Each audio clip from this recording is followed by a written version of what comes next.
Who moved my cheese? An amazing way to deal with change in your work and in your life. Who moved my cheese? Is a simple parable that reveals profound truths about change. It is an amusing and enlightening story of 4 characters who live in a maze and look for cheese to nourish them and make them happy. 2 are mice named Sniff and Scurry. And 2 are little people, beings the size of mice who look and act a lot like people. Their names are Hem and Haw. Cheese is a metaphor for what you want to have in life, whether it's a good job, a loving relationship, money, a possession, good health, or spiritual peace of mind. And the maze is where you look for what you want, the organization you work in, or the family or community you live in. In the story, the characters are faced with unexpected changes. Eventually, one of them deals with it successfully, and writes what he has learned from his experience on the maze walls. When you come to see the handwriting on the wall, you can discover for yourself how to deal with change, so that you can enjoy less stress and more success, however you define it, in your work and in your life. Written for all ages, this story takes less than an hour to read, but its unique insights can last for a lifetime. Who moved my cheese? Contents. Parts of all of us. A gathering, Chicago. Who moved my cheese? The story. 4 characters. Finding cheese. No cheese. The mice, Sniff and Scurry. The little people, Hem and Haw. Meanwhile, back in the maze. Getting beyond fear. Enjoying the adventure. Moving with the cheese. The handwriting on the wall. Tasting new cheese. Enjoying change. A discussion, later that same day. New cheese. Parts of all of us. The simple and the complex. The 4 imaginary characters depicted in this story, the mice, Sniff and Scurry, and the little people, Hem and Haw, are intended to represent the simple and the complex parts of ourselves, regardless of our age, gender, race, or nationality. Sometimes we may act like Sniff, who sniffs out change early, or Scurry, who scurries into action, or Hem, who denies and resists change as he fears it will lead to something worse, or Haw, who learns to adapt in time when he sees changing can lead to something better. Whatever parts of us we choose to use, we all share something in common, a need to find our way in the maze and succeed in changing times. A gathering. Chicago. One sunny Sunday in Chicago, several former classmates, who were good friends in school, gathered for lunch, having attended their high school reunion the night before. They wanted to hear more about what was happening in each other's lives. After a good deal of kidding, and a good meal, they settled into an interesting conversation. Angela, who had been one of the most popular people in the class, said, "Life sure turned out differently than I thought it would when we were in school. A lot has changed." "It certainly has," Nathan echoed. They knew he had gone into his family's business, which had operated pretty much the same and had been a part of the local community for as long as they could remember. So, they were surprised when he seemed concerned. He asked, "But, have you noticed how we don't want to change when things change?" Carlos said, "I guess we resist changing, because we're afraid of change." "Carlos, you were captain of the football team," Jessica said. "I never thought I'd hear you say anything about being afraid." They all laughed as they realized that although they had gone off in different directions, from working at home to managing companies, they were experiencing similar feelings. Everyone was trying to cope with the unexpected changes that were happening to them in recent years. And most admitted that they did not know a good way to handle them. Then Michael said, "I used to be afraid of change. When a big change came along in our business, we didn't know what to do. So we didn't adjust and we almost lost it. That is," he continued, "until I heard a funny little story that changed everything." "How so?" Nathan asked. "Well, the story changed the way I looked at change, from losing something to gaining something, and it showed me how to do it. After that, things quickly improved, at work and in my life. At first I was annoyed with the obvious simplicity of the story because it sounded like something we might have been told in school. Then I realized I was really annoyed with myself for not seeing the obvious and doing what works when things change. When I realized the 4 characters in the story represented the various parts of myself, I decided who I wanted to act like and I changed. Later, I passed the story on to some people in our company and they passed it on to others, and soon our business did much better, because most of us adapted to change better. And like me, many people said it helped them in their personal lives. However, there were a few people who said they got nothing out of it. They either knew the lessons and were already living them, or, more commonly, they thought they already knew everything and didn't want to learn. They couldn't see why so many others were benefiting from it. When one of our senior executives, who was having difficulty adapting, said the story was a waste of time, other people kidded him saying they knew which character he was in the story, meaning the one who learned nothing new and did not change. "What's the story?" Angela asked. It's called Who Moved My Cheese? The group laughed. I think I like it already, Carlos said. Would you tell us the story? Maybe we can get something from it.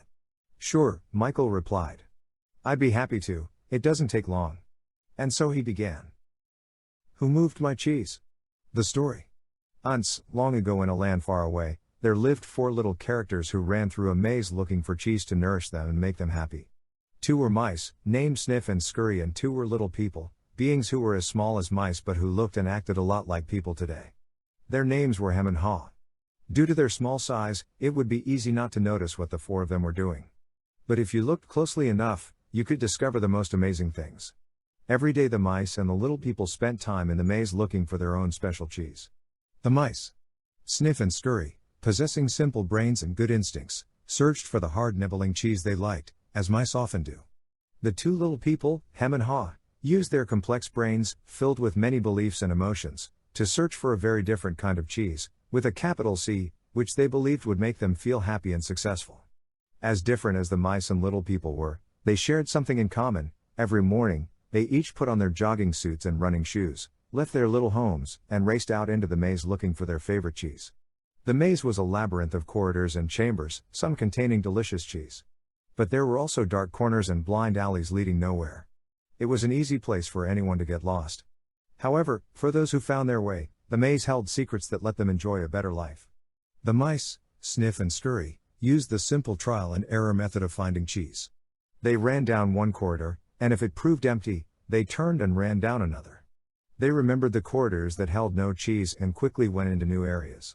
Sniff would smell out the general direction of the cheese, using his great nose, and Scurry would race ahead.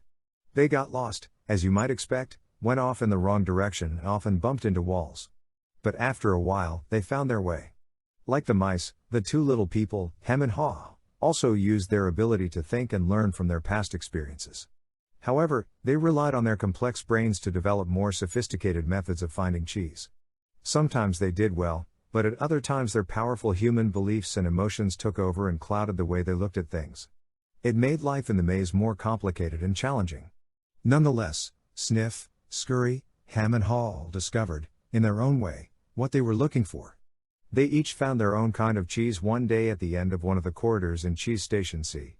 Every morning after that, the mice and the little people dressed in their running gear and headed over to Cheese Station C. It wasn't long before they each established their own routine. Sniff and Scurry continued to wake early every day and race through the maze, always following the same route. When they arrived at their destination, the mice took off their running shoes, tied them together and hung them around their necks, so they could get to them quickly whenever they needed them again. Then they enjoyed the cheese. In the beginning, Hem and Haw also raced toward Cheese Station C every morning to enjoy the tasty new morsels that awaited them. But after a while, a different routine set in for the little people. Hem and Haw awoke each day a little later, dressed a little slower, and walked to Cheese Station C. After all, they knew where the cheese was now and how to get there. They had no idea where the cheese came from, or who put it there. They just assumed it would be there. As soon as Hem and Haw arrived at Cheese Station C each morning, they settled in and made themselves at home. They hung up their jogging suits, put away their running shoes and put on their slippers. They were becoming very comfortable now that they had found the cheese. "This is great," Hem said. "There's enough cheese here to last us forever." The little people felt happy and successful, and thought they were now secure. It wasn't long before Hem and Haw regarded the cheese they found at Cheese Station C as their cheese. It was such a large store of cheese that they eventually moved their homes to be closer to it, and built a social life around it. To make themselves feel more at home, Hem and Haw decorated the walls with sayings and even drew pictures of cheese around them which made them smile. One read. Having cheese makes you happy. Sometimes Hem and Haw would take their friends by to see their pile of cheese at Cheese Station C, and point to it with pride, saying, "Pretty nice cheese, hub?" Sometimes they shared it with their friends and sometimes they didn't. "We deserve this cheese," Hem said. "We certainly had to work long and hard enough to find it." He picked up a nice fresh piece and ate it. Afterward, Hem fell asleep, as he often did. Every night the little people would waddle home, full of cheese, and every morning they would confidently return for more. This went on for quite some time. After a while Hem's and Haw's confidence grew into the arrogance of success. Soon they became so comfortable they didn't even notice what was happening. As time went on, Sniff and Scurry continued their routine. They arrived early each morning and sniffed and scratched and scurried around Cheese Station C, inspecting the area to see if there had been any changes from the day before. Then they would sit down to nibble on the cheese. One morning they arrived at Cheese Station C and discovered there was no cheese. They weren't surprised. Since Sniff and Scurry had noticed the supply of cheese had been getting smaller every day, they were prepared for the inevitable and knew instinctively what to do. They looked at each other, removed the running shoes they had tied together and hung conveniently around their necks, put them on their feet and laced them up. The mice did not overanalyze things. To the mice, the problem and the answer were both simple.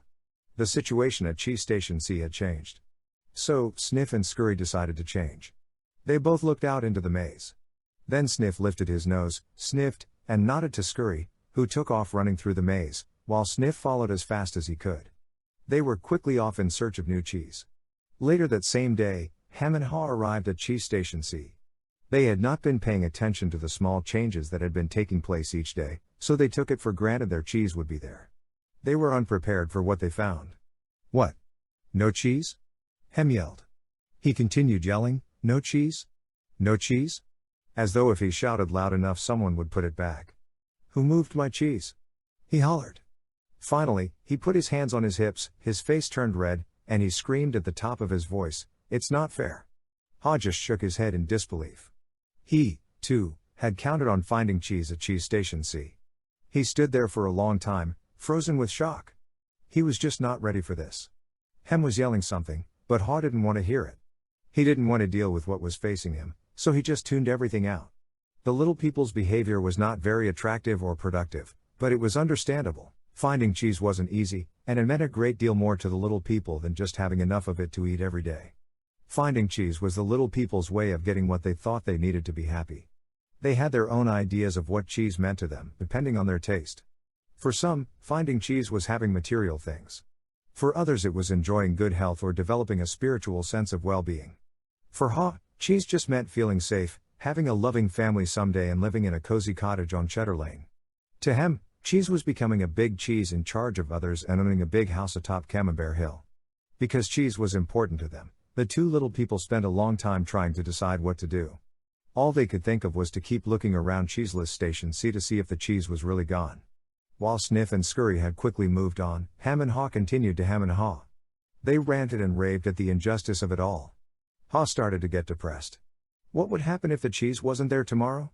He had made future plans based on this cheese. The little people couldn't believe it. How could this have happened? No one had warned them. It wasn't right. It was not the way things were supposed to be. Hem and Haw went home that night hungry and discouraged. But before they left, Haw wrote on the wall, "The more important your cheese is to you, the more you want to hold on to it." The next day Hem and Haw left their homes, and returned to Cheese Station C again, where they still expected, somehow, to find their cheese. The situation hadn't changed, the cheese was no longer there. The little people didn't know what to do. Hem and Haw just stood there, immobilized like two statues. Haw shut his eyes as tight as he could and put his hands over his ears. He just wanted to block everything out. He didn't want to know that cheese supply had gradually been getting smaller. He believed it had been moved all of a sudden. Hem analyzed the situation over and over and eventually his complicated brain with its huge belief system took hold. "Why did they do this to me?" he demanded. "What's really going on here?" Finally, Haw opened his eyes, looked around and said, "By the way, where are Sniff and Scurry? Do you think they know something we don't?" Hem scoffed, "What would they know?" Hem continued, "They're just mice. They just respond to what happens. We're little people. We're smarter than mice. We should be able to figure this out." "I know we're smarter," Haw said, "but we don't seem to be acting smarter at the moment. Things are changing around here, Hem. Maybe we need to change and do things differently." "Why should we change?" Hem asked. "We're little people. We're special. This sort of thing should not happen to us. Or if it does, we should at least get some benefits." "Why should we get benefits?" Haw asked. "Because we're entitled," Hem claimed. "Entitled to what?" Haw wanted to know. "We're entitled to our cheese." "Why?" Haw asked. "Because we didn't cause this problem," Hem said. "Somebody else did this and we should get something out of it." Haw suggested, "Maybe we should simply stop analyzing the situation so much and go find some new cheese." "Oh no," Hem argued. "I'm going to get to the bottom of this." While Hem and Haw were still trying to decide what to do, Sniff and Scurry were already well on their way. They went farther into the maze, up and down corridors, looking for cheese in every cheese station they could find. They didn't think of anything else but finding new cheese. They didn't find any for some time until they finally went into an area of the maze where they had never been before, Cheese Station N. They squealed with delight. They found what they had been looking for, a great supply of new cheese. They could hardly believe their eyes. It was the biggest store of cheese the mice had ever seen. In the meantime, Hem and Haw were still back in Cheese Station C evaluating their situation. They were now suffering from the effects of having no cheese. They were becoming frustrated and angry and were blaming each other for the situation they were in. Now and then Haw thought about his mice friends, Sniff and Scurry, and wondered if they had found any cheese yet. He believed they might be having a hard time, as running through the maze usually involved some uncertainty. But he also knew that it was likely to only last for a while. Sometimes, Haw would imagine Sniff and Scurry finding new cheese and enjoying it. He thought about how good it would be for him to be out on an adventure in the maze, and to find fresh new cheese. He could almost taste it. The more clearly Haw saw the image of himself finding and enjoying the new cheese, the more he saw himself leaving Cheese Station C. "Let's go," he exclaimed, all of a sudden. "No," Hem quickly responded. "I like it here. It's comfortable. It's what I know. Besides, it's dangerous out there." "No, it isn't," Haw argued. "We've run through many parts of the maze before. And we can do it again." "I'm getting too old for that," Hem said. "And I'm afraid I'm not interested in getting lost and making a fool of myself." "Are you?" With that, Haw's fear of failing returned and his hope of finding new cheese faded. So every day, the little people continued to do what they had done before. They went to Cheese Station C, found no cheese, and returned home, carrying their worries and frustrations with them. They tried to deny what was happening, but found it harder to get to sleep. Had less energy the next day, and were becoming irritable. Their homes were not the nurturing places they once were. The little people had difficulty sleeping and were having nightmares about not finding any cheese. But Hem and Haw still returned to Cheese Station C and waited there every day. Hem said, "You know, if we just work harder we'll find that nothing has really changed that much. The cheese is probably nearby. Maybe they just hid it behind the wall." The next day, Hem and Haw returned with tools. Hem held the chisel, while Haw banged on the hammer until they made a hole in the wall of Cheese Station C. They peered inside but found no cheese. They were disappointed but believed they could solve the problem. So they started earlier, stayed longer, and worked harder. But after a while, all they had was a large hole in the wall. Haw was beginning to realize the difference between activity and productivity. "Maybe," Hem said, "we should just sit here and see what happens. Sooner or later they have to put the cheese back." Haw wanted to believe that. So each day he went home to rest and returned reluctantly with Hem to Cheese Station C. But cheese never reappeared. By now the little people were growing weak from hunger and stress. Haw was getting tired of just waiting for their situation to improve. He began to see that the longer they stayed in their cheeseless situation, the worse off they would be. Haw knew they were losing their edge. Finally, one day Haw began laughing at himself. "Haw, look at us.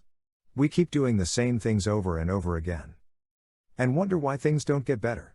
If this wasn't so ridiculous, it would be even funnier." Haw did not like the idea of having to run through the maze again, because he knew he would get lost and have no idea where he would find any cheese. But he had to laugh at his folly when he saw what his fear was doing to him. He asked Hem, "Where did we put our running shoes?" It took a long time to find them because they had put everything away when they found their cheese at Cheese Station C, thinking they wouldn't be needing them anymore. As Hem saw his friend getting into his running gear, he said, "You're not really going out into the maze again, are you? Why don't you just wait here with me until they put the cheese back?" "Because, you just don't get it," Haw said. "I didn't want to see it either, but now I realize they're never going to put yesterday's cheese back. It's time to find new cheese." Hem argued, "But what if there is no cheese out there? Or even if there is, what if you don't find it?" "I don't know," Haw said. He had asked himself those same questions too many times and felt the fears again that kept him where he was. He asked himself, "Where am I more likely to find cheese, here or in the maze?" He painted a picture in his mind. He saw himself entering out into the maze with a smile on his face. While this picture surprised him, it made him feel good. He saw himself getting lost now and then in the maze, but felt confident he would eventually find new cheese out there and all the good things that came with it. He gathered his courage. Then he used his imagination to paint the most believable picture he could with the most realistic details of him finding and enjoying the taste of new cheese. He saw himself eating Swiss cheese with holes in it, bright orange cheddar and American cheeses, Italian mozzarella, and wonderfully soft French camembert cheese, and then he heard Hem say something and realized they were still at Cheese Station C. Ha said, "Sometimes, Hem, things change and they are never the same again. This looks like one of those times. That's life. Life moves on. And so should we." Ha looked at his emaciated companion and tried to talk sense to him, but Hem's fear had turned into anger and he wouldn't listen. Ha didn't mean to be rude to his friend, but he had to laugh at how silly they both looked. As Ha prepared to leave, he started to feel more alive, knowing that he was finally able to laugh at himself, let go and move on. Ha laughed and announced, "It's maze time." Hem didn't laugh and he didn't respond. Ha picked up a small, sharp rock and wrote a serious thought on the wall for Hem to think about. As was his custom, Ha even drew a picture of cheese around it, hoping it would help Hem to smile, lighten up, and go after the new cheese. But Hem didn't want to see it. It read, "If you do not change, you can become extinct." Then, Ha stuck his head out and peered anxiously into the maze. He thought about how he'd gotten himself into this cheeseless situation. He had believed that there may not be any cheese in the maze, or he may not find it. Such fearful beliefs were immobilizing and killing him. Ha smiled. He knew Hem was wondering, "Who moved my cheese?" But Ha was wondering, "Why didn't I get up and move with the cheese, sooner?" As he started out into the maze, Ha looked back to where he had come from and felt its comfort. He could feel himself being drawn back into familiar territory, even though he hadn't found cheese here for some time. Ha became more anxious and wondered if he really wanted to go out into the maze. He wrote a saying on the wall ahead of him and stared at it for some time. What would you do if you weren't afraid? He thought about it. He knew sometimes some fear can be good. When you are afraid things are going to get worse if you don't do something, it can prompt you into action. But it is not good when you are so afraid that it keeps you from doing anything.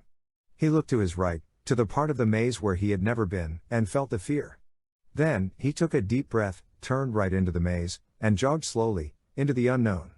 As he tried to find his way, Ha worried, at first, that he might have waited too long in Cheese Station C. He hadn't had any cheese for so long that he was now weak. It took him longer and it was more painful than usual to get through the maze. He decided that if he ever got the chance again, he would get out of his comfort zone and adapt to change sooner. It would make things easier. Then, Ha smiled a weak smile as he thought, better late than never. During the next several days, Ha found a little cheese here and there, but nothing that lasted very long. He had hoped to find enough cheese to take some back to Hem and encourage him to come out into the maze. But Ha didn't feel confident enough yet. He had to admit he found it confusing in the maze. Things seemed to have changed since the last time he was out here. Just when he thought he was getting ahead, he would get lost in the corridors. It seemed his progress was 2 steps forward and 1 step backward. It was a challenge, but he had to admit that being back in the maze, hunting for cheese, wasn't nearly as bad as he feared it might be. As time went on, he began to wonder if it was realistic for him to expect to find new cheese. He wondered if he had bitten off more than he could chew. Then he laughed, realizing that he had nothing to chew on at that moment. Whenever he started to get discouraged, he reminded himself that what he was doing, as uncomfortable as it was at the moment, was in reality much better than staying in the cheeseless situation. He was taking control, rather than simply letting things happen to him. Then he reminded himself, if Sniff and Scurry could move on, so could he. Later, as Ha looked back on things, he realized that the cheese at Cheese Station C had not just disappeared overnight, as he had once believed. The amount of cheese that had been there toward the end had been getting smaller, and what was left had grown old. It didn't taste as good. Mold may even have begun to grow on the old cheese, although he hadn't noticed it. He had to admit, however, that if he had wanted to, he probably could have seen what was coming. But he didn't. Ha now realized that the change probably would not have taken him by surprise if he had been watching what was happening all along and if he had anticipated change. Maybe that's what Sniff and Scurry had been doing. He decided he would stay more alert from now on. He would expect change to happen and look for it. He would trust his basic instincts to sense when change was going to occur and be ready to adapt to it. He stopped for a rest and wrote on the wall of the maze, "Smell the cheese often so you know when it is getting old." Sometime later, after not finding cheese for what seemed like a long time, Ha finally came across a huge cheese station, which looked promising. When he went inside, however, he was most disappointed to discover that the cheese station was empty. This empty feeling has happened to me too often, he thought. He felt like giving up. Hall was losing his physical strength. He knew he was lost and was afraid he would not survive. He thought about turning around and heading back to Cheese Station C. At least, if he made it back, and Hem was still there, Hall wouldn't be alone. Then he asked himself the same question again: what would I do if I weren't afraid? Hall thought he was past his fear, but he was afraid more often than he liked to admit, even to himself. He wasn't always sure what he was afraid of, but, in his weakened condition, he knew now he was simply fearful of going on alone. Hall didn't know it, but he was running behind because he was still weighed down by fearful beliefs. Hall wondered if Hem had moved on, or if he was still paralyzed by his own fears.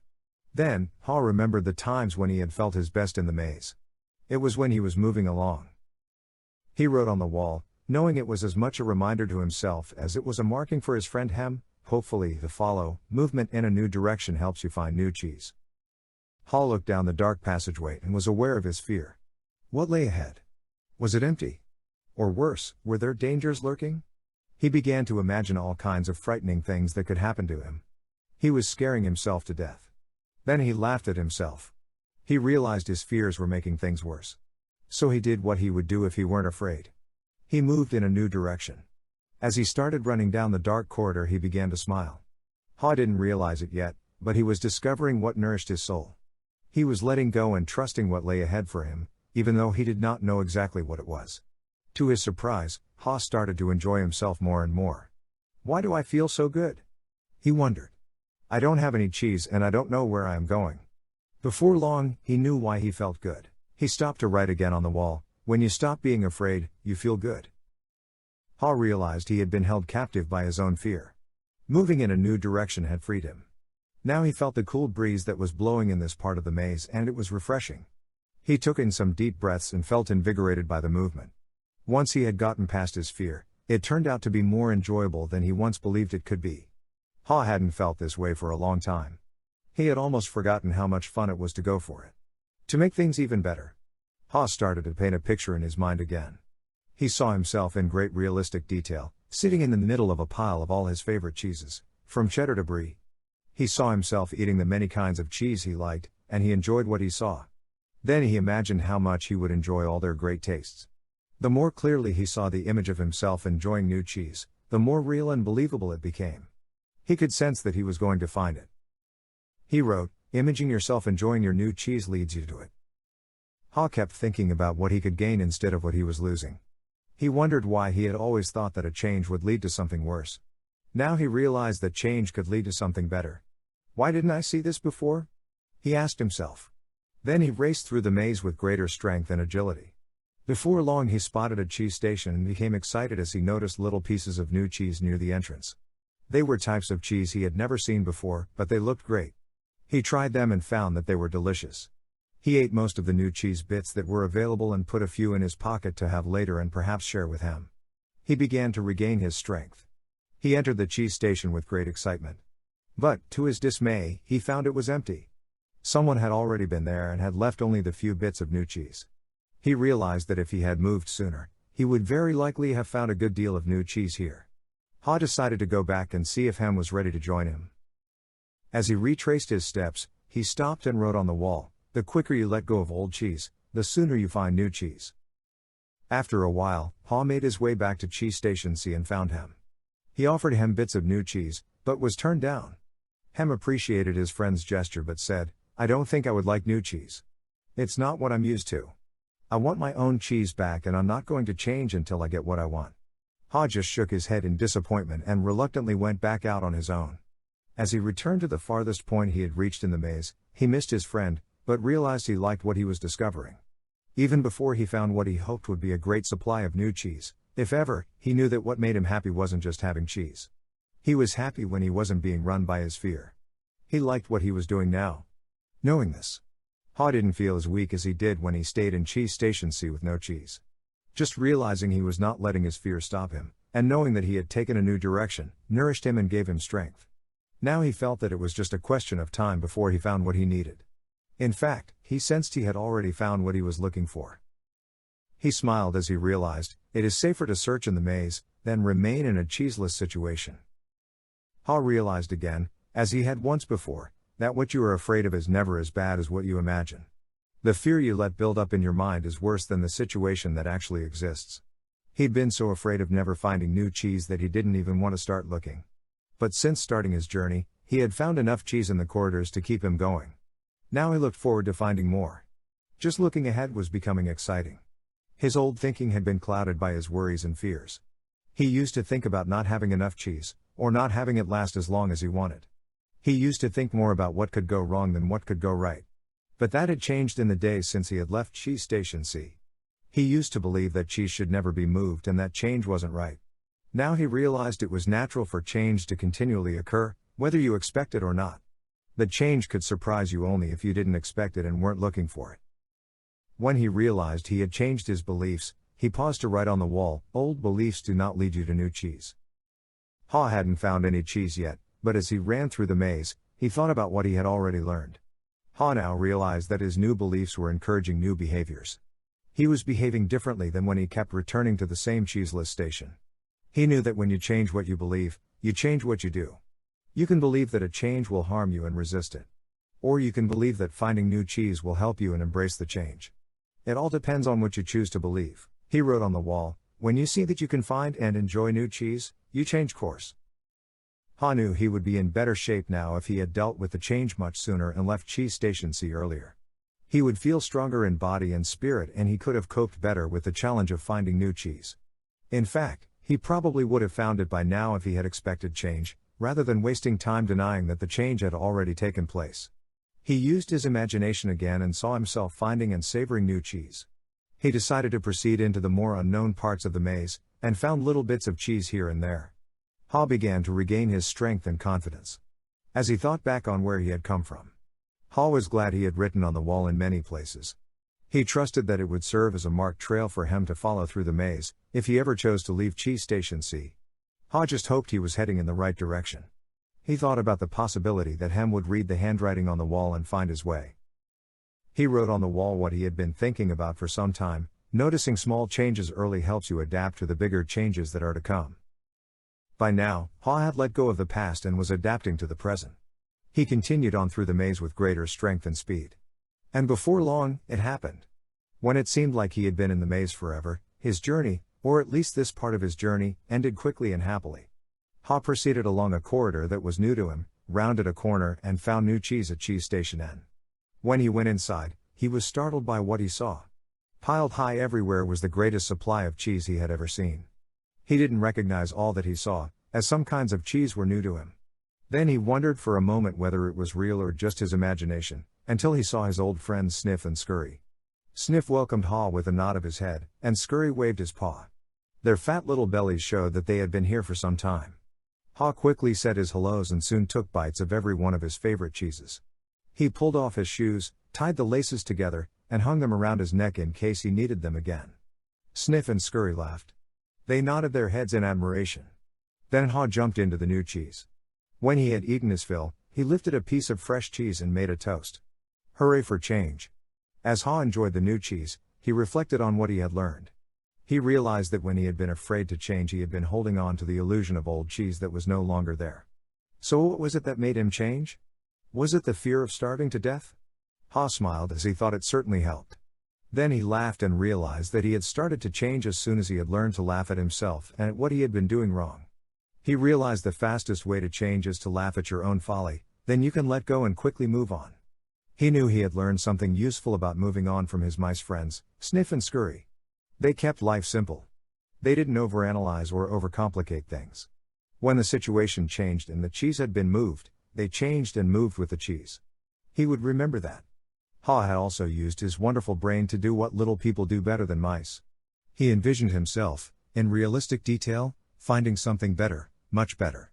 He reflected on the mistakes he had made in the past and used them to plan for his future. He knew that you could learn to deal with change. You could be more aware of the need to keep things simple, be flexible, and move quickly. You did not need to overcomplicate matters or confuse yourself with fearful beliefs. You could notice when the little changes began so that you would be better prepared for the big change that might be coming. He knew he needed to adapt faster, for if you do not adapt in time, you might as well not adapt at all. He had to admit that the biggest inhibitor to change lies within yourself, and that nothing gets better until you Change. Perhaps most importantly, he realized that there is always new cheese out there whether you recognize it at the time, or not. And that you are rewarded with it when you go past your fear and enjoy the adventure. He knew some fear should be respected, as it can keep you out of real danger. But he realized most of his fears were irrational and had kept him from changing when he needed to. He didn't like it at the time, but he knew that the change had turned out to be a blessing in disguise as it led him to find better cheese. He had even found a better part of himself. As Ha recalled what he had learned, he thought about his friend Hem. He wondered if Hem had read any of the sayings Ha had written on the wall at Cheese Station C and throughout the maze. Had Hem ever decided to let go and move on? Had he ever entered the maze and discovered what could make his life better? Or was Hem still hemmed in because he would not change? Ha thought about going back again to Cheese Station C to see if he could find Hem, assuming that Ha could find his way back there. If he found Hem, he thought he might be able to show him how to get out of his predicament. But Ha realized that he had already tried to get his friend to change. Hem had to find his own way, beyond his comforts and past his fears. No one else could do it for him, or talk him into it. He somehow had to see the advantage of changing himself. Ha knew he had left a trail for Hem and that he could find his way, if he could just read the handwriting on the wall. He went over and wrote down a summary of what he had learned on the largest wall of Cheese Station N. He drew a large piece of cheese around all the insights he had become aware of and smiled as he looked at what he had learned, the handwriting on the wall. 1. Change happens, they keep moving the cheese. 2. Anticipate change, get ready for the cheese to move. 3. Monitor change, smell the cheese often so you know when it is getting old. 4. Adapt to change quickly, the quicker you let go of old cheese, the sooner you can enjoy new cheese. 5. Change, move with the cheese. 6. Enjoy change, savor the adventures and enjoy the taste of the new cheese. 7. Be ready to change quickly and enjoy it again and again, they keep moving the cheese.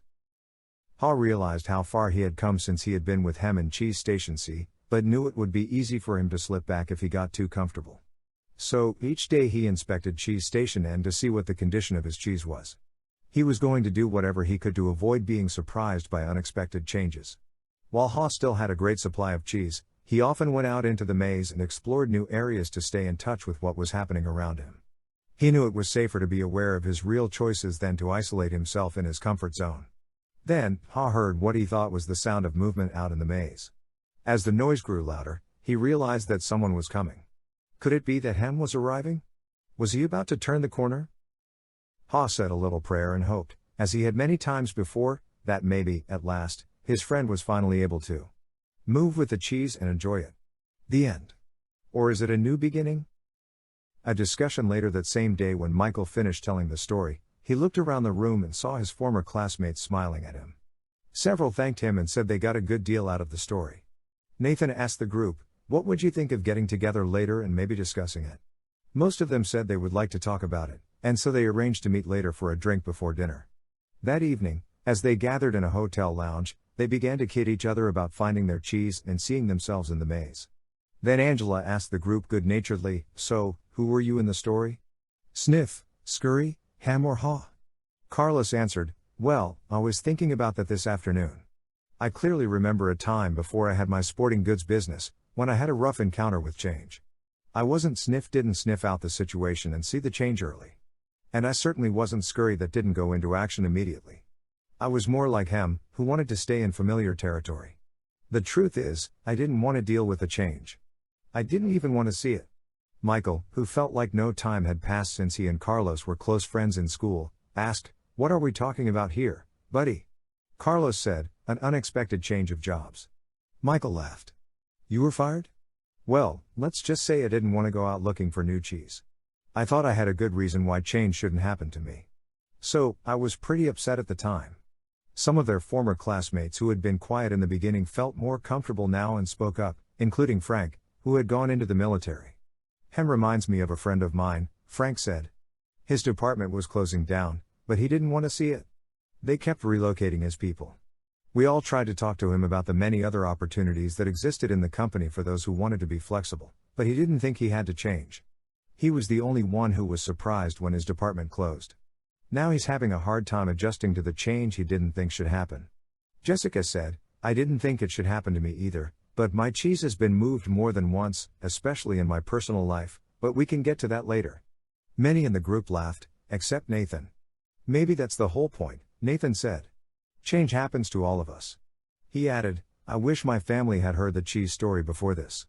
Unfortunately, we didn't want to see the changes coming in our business, and now it's too late, we're having to close many of our stores. That surprised many in the group, because they thought Nathan was lucky to be in a secure business he could depend on, year after year. What happened? Jessica wanted to know. Our chain of small stores suddenly became old-fashioned when the megastore came to town with its huge inventory and low prices. We just couldn't compete with that. I can see now that instead of being like Sniff and Scurry, we were like Hem. We stayed where we were and didn't change. We tried to ignore what was happening and now we are in trouble. We could have taken a couple of lessons from Ha, because we certainly couldn't laugh at ourselves and change what we were doing. Laura, who had become a successful businesswoman, had been listening, but had said very little until now. I thought about the story this afternoon too. She said. I wondered how I could be more like Ha and see what I'm doing wrong, laugh at myself, change and do better. She said, I'm curious. How many here are afraid of change? No one responded, so she suggested, how about a show of hands? Only one hand went up. Well, it looks like we've got one honest person in our group, she said. And then continued, maybe you'll like this next question better. How many here think other people are afraid of change? Practically everyone raised their hands. Then they all started laughing. What does that tell us? Denial, Nathan answered. Sure, Michael admitted. Sometimes we're not even aware that we're afraid. No, I wasn't. When I first heard the story, I loved the question, what would you do if you weren't afraid? Then Jessica added, well, what I got from the story is that change is happening everywhere and that I will do better when I can adjust to it quickly. I remember years ago when our company was selling our encyclopedia as a set of more than 20 books. One person tried to tell us that we should put our whole encyclopedia on a single computer disk and sell it for a fraction of the cost. It would be easier to update, would cost us so much less to manufacture, and so many more people could afford it. But we all resisted. Why did you resist? Nathan asked. Because, we believed then that the backbone of our business was our large sales force, who called on people door to door. Keeping our sales force dependent on the big commissions they earned from the high price of our product. We had been doing this successfully for a long time and thought it would go on forever. Laura said, maybe that's what it meant in the story about Hem and Ha's arrogance of success. They didn't notice they needed to change what had once been working. Nathan said, so you thought your old cheese was your only cheese? Yes, and we wanted to hang on to it. When I think back on what happened to us, I see that it's not just that they moved the cheese but that the cheese has a life of its own and eventually runs out. Anyway, we didn't change. But a competitor did and our sales fell badly. We've been going through a difficult time. Now, another big technological change is happening in the industry and no one at the company seems to want to deal with it. It doesn't look good. I think I could be out of a job soon. It's May's time. Carlos called out. Everyone laughed, including Jessica. Carlos turned to Jessica and said, it's good that you can laugh at yourself. Frank offered, that's what got out of the story. I tend to take myself too seriously. I noticed how Ha changed when he could finally laugh at himself and at what he was doing. No wonder he was called Ha. The group groaned at the obvious play on words. Angela asked, do you think that Hem ever changed and found new cheese? Elaine said, I think he did. I don't, Corey said. Some people never change and they pay a price for it. I see people like Hem in my medical practice. They feel entitled to their cheese. They feel like victims when it's taken away and blame others. They get sicker than people who let go and move on. Then Nathan said quietly, as though he was talking to himself, I guess the question is, what do we need to let go of and what do we need to move on to? No one said anything for a while. I must admit, Nathan said, I saw what was happening with stores like ours in other parts of the country, but I hoped it wouldn't affect us. I guess it's a lot better to initiate change while you can than it is to try to react and adjust to it. Maybe we should move our own cheese. What do you mean? Frank asked. Nathan answered, I can't help but wonder where we would be today if we had sold the real estate under all our old stores and built one great modern store to compete with the best of them. Laura said, maybe that's what Ha meant when he wrote on the wall savor the adventure and move with the cheese. Frank said, I think some things shouldn't change. For example, I want to hold on to my basic values. But I realize now that I would be better off if I had moved with the cheese a lot sooner in my life. Well, Michael, it was a nice little story, Richard, the class skeptic, said, But how did you actually put it into use in your company? The group didn't know it yet, but Richard was experiencing some changes himself. Recently separated from his wife, he was now trying to balance his career with raising his teenagers.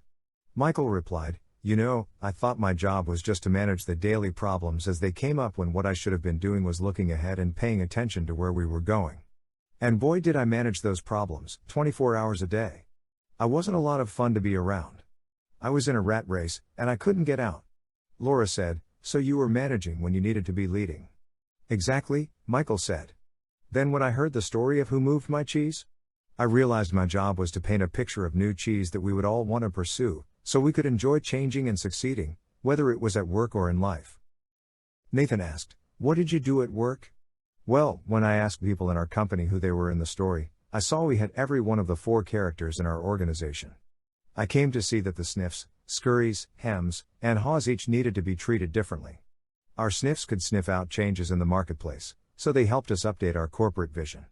They were encouraged to identify how the changes could result in new products and services our customers would want. The Sniffs loved it and told us they enjoyed working in a place that recognized the change and adapted in time. Our Scurries liked to get things done, so they were encouraged to take actions, based on the new corporate vision. They just needed to be monitored so they didn't scurry off in the wrong direction. They were then rewarded for actions that brought us new cheese. They liked working in a company that valued action and results. What about the Hems and Haws? Angela asked. Unfortunately, the Hems were the anchors that slowed us down, Michael answered. They were either too comfortable or too afraid to change. Some of our Hems changed only when they saw the sensible vision we painted that showed them how changing would work to their advantage. Our Hems told us they wanted to work in a place that was safe, so the change needed to make sense to them and increase their sense of security. When they realized the real danger of not changing, some of them changed and did well. The vision helped us turn many of our Hems into Haws. What did you do with the Hems who didn't change? Frank wanted to know. We had to let them go, Michael said sadly. We wanted to keep all our employees, but we knew if our business didn't change quickly enough, we would all be in trouble. Then he said, the good news is that while our Haws were initially hesitant, they were open-minded enough to learn something new, act differently and adapt in time to help us succeed. They came to expect change and actively look for it. Because they understood human nature, they helped us paint a realistic vision of new cheese that made good sense to practically everyone. They told us they wanted to work in an organization that gave people the confidence and tools to change. And they helped us keep our sense of humor as we went after our new cheese. Richard commented, you got all that from a little story. Michael smiled. It wasn't the story, but what we did differently based on what we took from it. Angela admitted, I'm a little bit like Hem, so for me, the most powerful part of the story was when Haw laughed at his fear and went on to paint a picture in his mind where he saw himself enjoying new cheese. It made going into the maze less fearful and more enjoyable. And he eventually got a better deal. That's what I want to do more often. Frank grinned. So even Hems can sometimes see the advantage of changing. Carlos laughed, like the advantage of keeping their jobs. Angela added, or even getting a good raise. Richard, who had been frowning during the discussion, said, my manager's been telling me our company needs to change. I think what she's really telling me is that, need to, but I haven't wanted to hear it. I guess I never really knew what the new cheese was that she was trying to move us to. Or how I could gain from it. A slight smile crossed Richard's face as he said, I must admit I like this idea of seeing new cheese and imagining yourself enjoying it. It lightens everything up. When you see how it can make things better, you get more interested in making the change happen. Maybe I could use this in my personal life, he added. My children seem to think that nothing in their lives should ever change. I guess they're acting like Hem, they're angry. They're probably afraid of what the future holds. Maybe I haven't painted a realistic picture of new cheese for them. Probably because I don't see it myself. The group was quiet as several people thought about their own lives. Well, Jessica said, most people here have been talking about jobs, but as I listened to the story, I also thought about my personal life. I think my current relationship is old cheese that has some pretty serious mold on it. Corey laughed in agreement. Me too. I probably need to let go of a bad relationship. Angela countered, or perhaps the old cheese is just old behavior. What we really need to let go of is the behavior that is the cause of our bad relationships. And then move on to a better way of thinking and acting. Ouch. Corey reacted. Good point. The new cheese is a new relationship with the same person. Richard said, I'm beginning to think there is more to this than I thought. I like the idea of letting go of old behavior instead of letting go of the relationship. Repeating the same behavior will just get you the same results. As far as work goes, maybe instead of changing jobs, I should be changing the way I am doing my job. I'd probably have a better position by now if I did. Then Becky, who lived in another city but had returned for the reunion, said, as I was listening to the story and to everyone's comments here, I've had to laugh at myself. I've been like him for so long, hemming and hawing and afraid of change. I didn't realize how many other people did this as well. I'm afraid I've passed it on to my children without even knowing it. As I think about it, I realize change really can lead you to a new and better place, although you're afraid it won't at the time. I remember a time when our son was a sophomore in high school. My husband's job required us to move from Illinois to Vermont, and our son was upset because he had to leave his friends. He was a star swimmer and the high school in Vermont had no swim team. So, he was angry with us for making him move. As it turned out, he fell in love with the Vermont mountains, took up skiing, skied on his college team and now lives happily in Colorado. If we had all enjoyed this cheese story together, over a cup of hot chocolate, we could have saved our family a lot of stress. Jessica said, I'm going home to tell my family this story. I'll ask my children who they think I am, sniff, scurry, hem or haw, and who they feel they are. We could talk about what we feel our family's old cheese is and what our new cheese could be. That's a good idea, Richard said, surprising everyone, even himself. Frank then commented, I think I'm going to be more like Haw and move with the cheese and enjoy it. And I'm going to pass this story along to my friends who are worried about leaving the military and what the change might mean to them. It could lead to some interesting discussions. Michael said, well, that's how we improved our business. We had several discussions about what we got from the cheese story and how we could apply it to our situation. It was great because we had language that was fun for us to use to talk about how we were dealing with change. It was very effective, especially as it spread deeper into the company. Nathan asked, what do you mean by deeper? Well, the further we went into our organization, the more people we found who felt they had less power. They were understandably more afraid of what the change imposed from above might do to them. So they resisted change. In short, a change imposed is a change opposed. But when the cheese story was shared with literally everyone in our organization, it helped us change the way we looked at change. It helped everyone laugh, or at least smile, at their old fears and want to move on. I only wished I'd heard the cheese story sooner, Michael added. How come? Carlos asked. Because by the time we got around to addressing the changes, our business had already fallen off so badly that we had to let people go, as I said earlier, including some good friends. It was hard on all of us. However, those who stayed and most of those who left said the cheese story helped them see things differently and eventually cope better. Those who had to go out and look for a new job said it was hard at first, but recalling the story was a great help to them. Angela asked, what helped them most? Michael replied, after they got past their fear, they told me the best thing was realizing that there was new cheese out there just waiting to be found. They said holding a picture of new cheese in their minds, seeing themselves doing well in a new job, made them feel better and helped them do better in job interviews. Several got better jobs. Laura asked, what about the people who remained in your company? Well, Michael said, instead of complaining about the changes that were happening, people now said, they just moved our cheese. Let's look for the new cheese. It saved a lot of time and reduced stress. Before long, the people who had been resisting saw the advantage of changing. They even helped bring about change. Corey said, why do you think they changed? They changed after the peer pressure in our company changed. He asked, what happens in most organizations you've been in when a change is announced by top management? Do most people say the change is a great idea or a bad idea? A bad idea, Frank answered. Yes, Michael agreed. Why? Carlos said, because people want things to stay the same and they think the change will be bad for them. When one person says the change is a bad idea, others say the same. Yes, they may not really feel that way, Michael said, but they agree in order to fit in. That's the sort of peer pressure that fights change in any organization. Becky asked, so how were things different after people heard the cheese story? Michael said simply, the peer pressure changed. No one wanted to look like him. Everyone laughed. They wanted to sniff out the changes ahead of time and scurry into action, rather than get hemmed in and be left behind. Nathan said, that's a good point. No one in our company would want to look like him. They might even change. Why didn't you tell us this story at our last reunion? This could work. Michael said, it does work.